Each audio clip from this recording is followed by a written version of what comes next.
Oh, hello again, and thanks for visiting once again. This is a brief follow-up video to the rather mammoth thing I did earlier on. I just wanted to actually talk a little bit about the final result of the cockpit tub as it goes. Let's just move some light around so we can perhaps cast a little bit on this so that you can see exactly what's going on.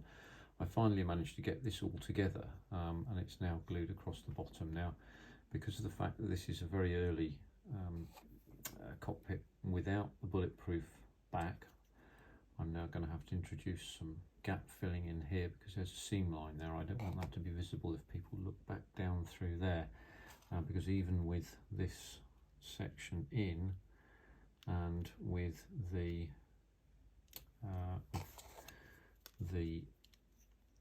unit inside the fuselage, as you can see, that fits reasonably well. It will be possible to see a seam line. So I wonder if we can show you that. Yeah, well, you can see it very easily there.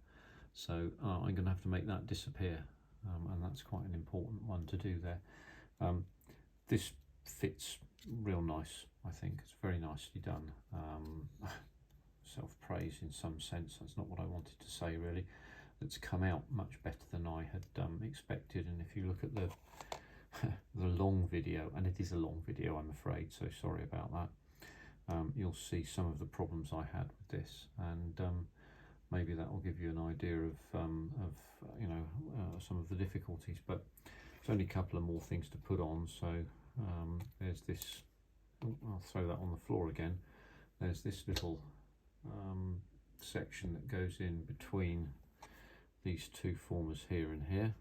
And there's the oxygen bottle, but that goes onto the side of the fuselage there. That fits into that pit there, so that can go in later.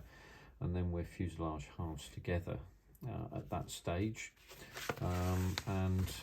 There'll be some, as I've said, some gluing and fiddling about with this, because as I pointed out before, for those who didn't see it, there's a mould defect here.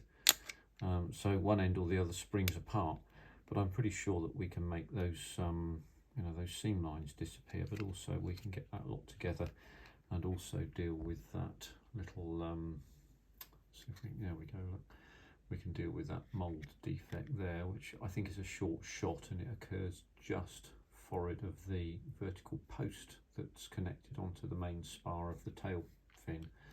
Obviously, as you'll know, the tail fin was a separate assembly which attached at that seam line there.